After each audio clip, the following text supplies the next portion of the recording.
Morning, Regina. How are you? I am so great. So happy to have you with me today. Thanks for Th- being here. Thank you, thank you, thank you. I'm excited to be here. Yeah. Very, very much so. I know when I asked you, "Hey, you want to talk to me live?" There probably was this sense of about what? What are we going to do? What are we going to talk about? Exactly. I was a little hesitant because this is my first time doing something like this. So I had to face my fears and just do it. Use Yep. all the cooking skills that I learned early on, put them into action today. Yes. And that's one of the reasons so many reasons I love you, but that's one of the main reasons is because you were actually one of my very first um I would say experiences with in the coaching world that I get to do now and I get to serve people. You were one of my first coaching students and I love what you just said because I remember very clearly the day that I was sitting in Montana. I was sitting at a desk that I was using and we had our very first conversation on the phone and it was so amazing because neither one of us knew what it was going to do for our relationship, but here we are several years later and Sure. you have blossomed. You are such an amazing inspiration to so many Thank- people. thank- You're welcome. Thank you for saying yes and showing up. And, really what I wanted to do today was just talk a little bit about your experience with working together and being able to share with others your experience and your journey, right? Because I remember when we first met, there was a different part of you that maybe you were leading life with, right? Or leading in life with. And it was through working together that you shared with me some of the things that you learned, like meditation and um, some yoga, but we mostly did meditation and mindfulness, which of course you knew about before, but you started to use the tools like you just shared when you opened, which was embracing your fears. Exactly. So if you're able to share with us a little bit about that, like what did it feel like? When was that? 5 years ago when we first met. Can't believe it's 5 years already. It's crazy. Yes, yes. It's almost 5 years. Yeah. February will be 5 years. Mm. When I first met you, I was just recently starting at the Center for Social Change, and I think you came through my our president Bill Burdett, and he was like, "Hey, I found this great person, and won't you meet with her, Tarshea, and see how you can support each other?" And I'm like, "Okay, I'm new. I'm not used to coaching because my background is totally different from you know you can say the normal background. I was just recently released from prison. I had no clue. I had no idea. I had no understanding of what a life coach is or what they represent.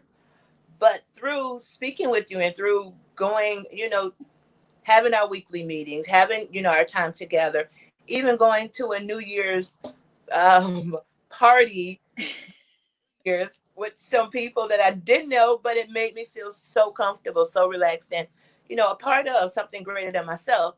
Because normally I'm more like reserved, if you will, and a little standoffish. But through coaching, through getting a better understanding of what's going on within, the guilt, the shame, the fear, mostly. I've learned how to just practice the breathing, practice the meditation, practice, you know, just learning how to live in the moment, which is the greatest thing I've ever learned. How to be in the moment and get out of my head. Yeah. Um, um, I'm still at Center for Social Change, and I'm still on this journey of life. Getting better every day. You are in Terche. There's something I want to just so congratulate you on, and that's just showing up. Like I didn't know where you were in communicating your history, right? And your story. And I love what you just shared. And I don't want to necessarily go too deep into that, but I want to congratulate you for having the strength and the courage to do something you've never done, like going online and speaking like this, right? I'm honored that I get to be the first one to do this with you. Thank you. And number two, like, you inspire me so much. Like the day that we were driving in the car and you shared with me your background and your history, and sharing that, like, all of us, right, every single one of us, we make mistakes, and sometimes those greatest situations or mistakes turn out to be our greatest gifts. And Exactly. I love your story because you've come from a place in yourself where, like you said, you had a lot of, like, I know I've had shame, I've had doubt in my life, I've had places of feeling unworthy and feeling actually worthless, right, and feeling like I didn't have a voice, I didn't have purpose, and I felt lost and confused.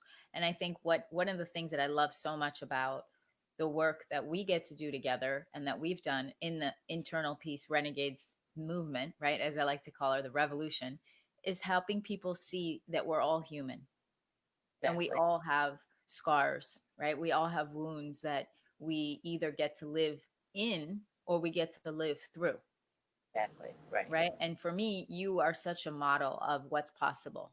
Like a woman who, like you said, released from prison and now is living an amazing, thriving, beautiful, inspiring life. Like you're helping women. You started your own business as a result of us working together, which I think you were already doing some of it, if I remember right. It was a cleaning service.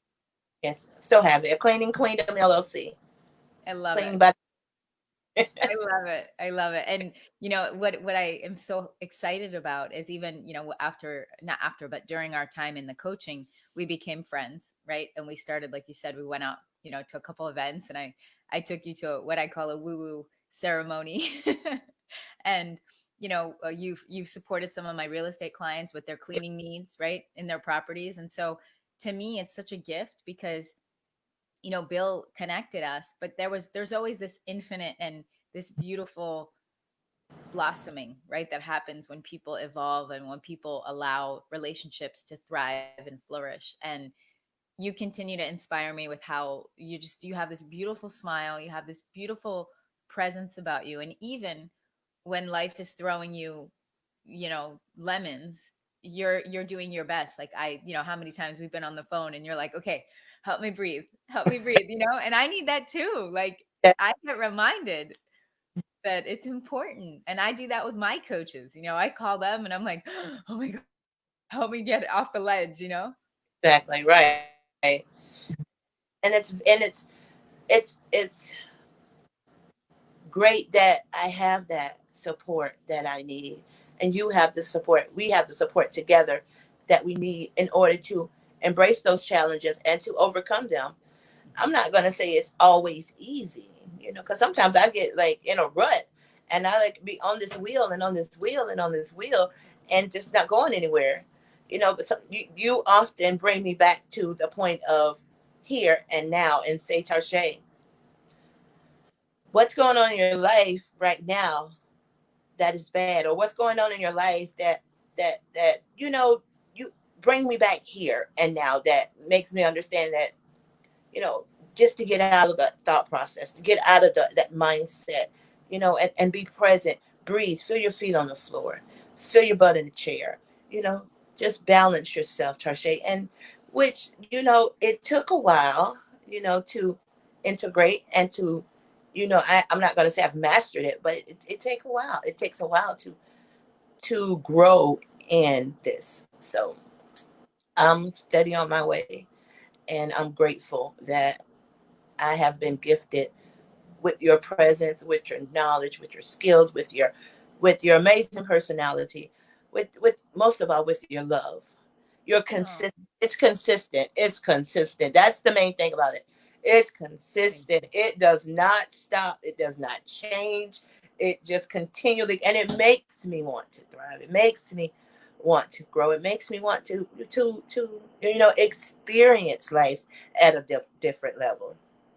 Mm-hmm. you. Wow, I just got goosebumps. Like, you make me want to cry hearing that. Like, oh my So good. gosh, thank you. I'm not gonna cry, but and if I do, I do. But it's really, I was thinking about this actually this morning. I was making some hot water for myself, and I do my best, not every day, but I often start my day with hot water and lemon.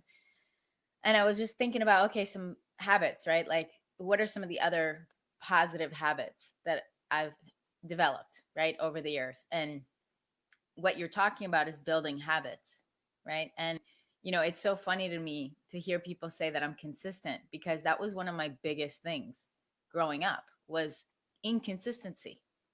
Believe it or not, like, I felt like, you know teaching yoga for so many years now was really tough for me to imagine, 10 years ago, because I couldn't see myself consistently teaching. And even, different things that I was doing, like, people would say, "Oh, Regina, you're so grounded," and I'm like, "I don't see it," but it's amazing how, and that's what I love about community, is it's so important to surround ourselves with people that care about us, because sometimes we don't see what we see. I mean, we don't see what other people see, right? Like, Right. we see Right. we see what's in here, and what's in here sometimes isn't always accurate, Right. right? So I'm so grateful that you were open enough, right? And now you're just, you're really like, just you inspire me, because even the tough times and the relationship changes you've had in your family with your kids, and all the things that you're doing to support your highest version of yourself, knowing life's not perfect, like, especially now with all the amazing craziness. And I call it that because it is crazy, and yet it's amazing at the same time. Correct. Correct. And when it comes to everything that's going on, like with all black the Black Lives Matter movement and things like that, I had to sit back, because it's easy to become enraged. It's easy to move out of emotion. It's easy to get offense. To be locked in it.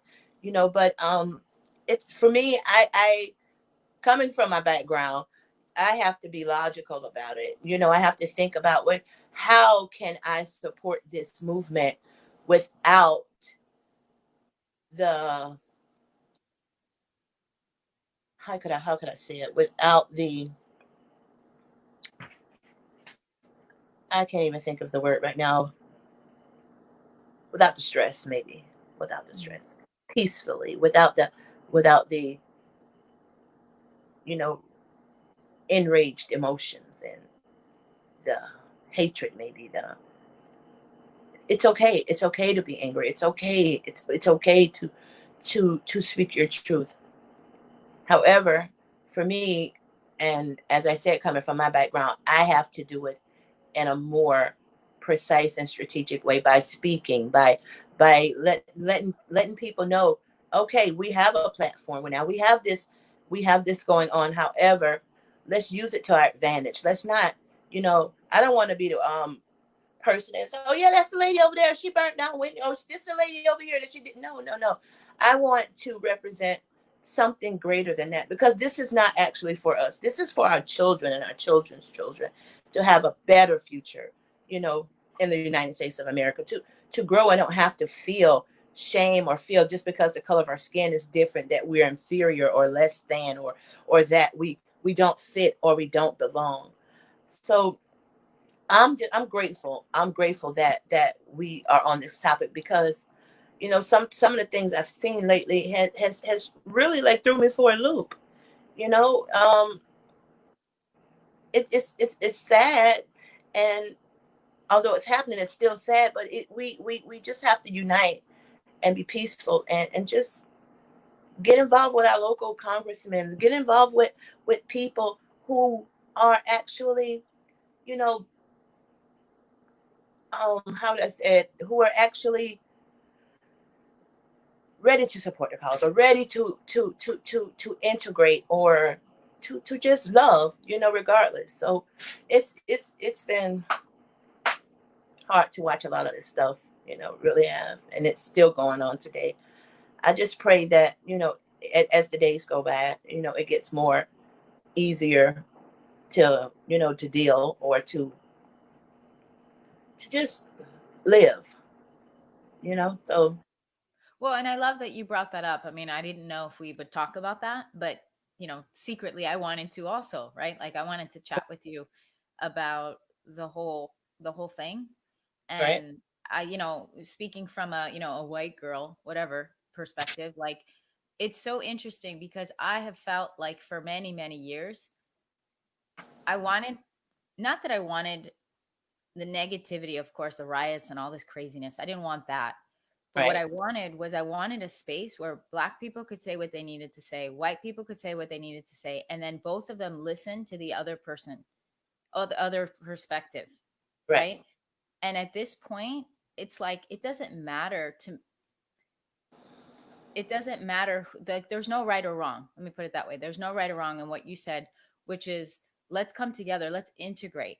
Because apparently there wasn't a full integration, right? And Right. my parents are I was raised Jewish, and there's this whole thing about Jews and all this stuff, and I could see um where black people have felt not heard and where they have felt not seen, Mhm. right? And then it gives permission for all the other people who didn't feel seen and heard to speak up. And I think that for me has just been so humbling to just lean back and just accept there people are angry. Like I'm like with you, right? I was angry too. Like I had like tons of emotions 2 weeks ago where I was like, what the what's happening, and then Right. I just leaned back and I was like, you know what, it's okay, like this is exactly what needs to happen. Right. People need to express themselves, and I don't need to be part of the problem by adding more fuel to the fire. I need to get into action doing what I do best, what I know how to do, which is get on my yoga mat, get into my chair, my cushion, right, and do my meditation, do my mantras, teach, right, teach people how do we access, like literally what I call the peaceful pivot, right? Exactly.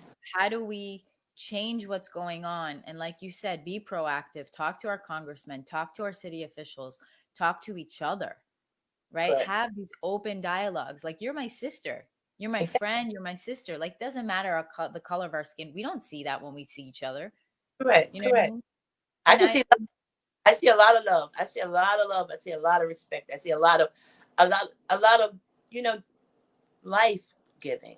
It's never once has been a takeaway or a put down or any kind of oppression. Nothing. It's always been healthy. Breathing life. So I'm grateful for that. And for me, I would like to say that it's not you. I know racial inequality exists, but to me, it's not a racial disease. It's a spiritual disease. It's Mm, it's it's a spiritual disease. I don't think people are born racist. I don't think they were born to not like black people. I think it was taught to them. And if you learn something, you can unlearn it as well through the power of love and through the power of communication. Open dialogue, as you say. We have to. We have to. If not, it'll still go on. It'll still go on. And we always going to have the naysayers. You're always going to have the people who like, well, it's been like this forever, so nothing ain't gonna never change. Yes, it will. It can change. It can change. It won't change in you because of the mindset that you have. But if you have an open mind, if you have the courage and the tenacity and I would say the vibrance to get out there and just speak your truth humbly, humbly and respectfully. Things will change. It only takes one person. It only takes one person to start a movement. So I love it. I love it. And I'm talk about vibrating. Like I'm vibrating with this. Like how you just so eloquently said exactly what I believe to be true, which is it's a spiritual conversation more than anything else. It's an emotional, intelligent conversation and spiritual. It's how do we have enough integrity and enough respect for each other to be able for everybody to live in their own, create their own euphoria, their own oasis, right? Their right, own ecstasy of life through their way of being. Be positive, be kind, be loving. And then right, there is no need for inequality, right? Because then everybody's living their purpose, they're living their life, they're doing what they came here to do. And then, there of course there's going to be people like you said, the naysayers. Let them let them have their, their little corner of the world, and they can poo poo on themselves, right? They don't need to poo poo on our parade. Right, And correct. and if they do, and this is, this is where the work comes in, when they do, because it's going to happen, right? We get to choose to come back to ourselves. We get to choose that peace again. And I'm just, I love what the center is doing, right? I love what Bill's doing. I love what you're doing. Like, you guys are all part of that amazing, you know proactive approach. Correct.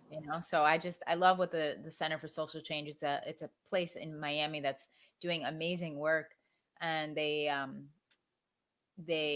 was pausing because I was thinking to myself, you could probably explain it a lot better than I can. It's a group of nonprofits that come together and serve humanity. I mean, it's incredible. Yeah, serve the world. We house over 70 nonprofits in the Miami-Dade area. We offer co-working, event, shared office, and office suites. We just opened again Monday, last Monday. Wow. And we're gradually getting it together. We're gradually opening. We're just keeping involved with the CDC guidelines and the city guidelines. It's such a wonderful place to be. It's such a wonderful place to learn and grow. And if you're stuck, they'll help you get unstuck. They'll help you. It's real. The love is real. The mission is real. It's we have from climate change to prison reform. It's everything that could help to serve the community. Any organization, um any kind of issues that's any community faces, we have an organization there that could help with that. So I'm grateful to be a part of such a great place for the last 4 years of my life, and it has been amazing. It sometimes it gets roller coasterish, because of my internal conflicts. However, I always rise to the occasion, and I'm very, very grateful to be And able. this, and we've talked about it. I mean, they're very lucky to have you. And you for me are, you are the glue that keeps not just the center together, but the essence of what that means.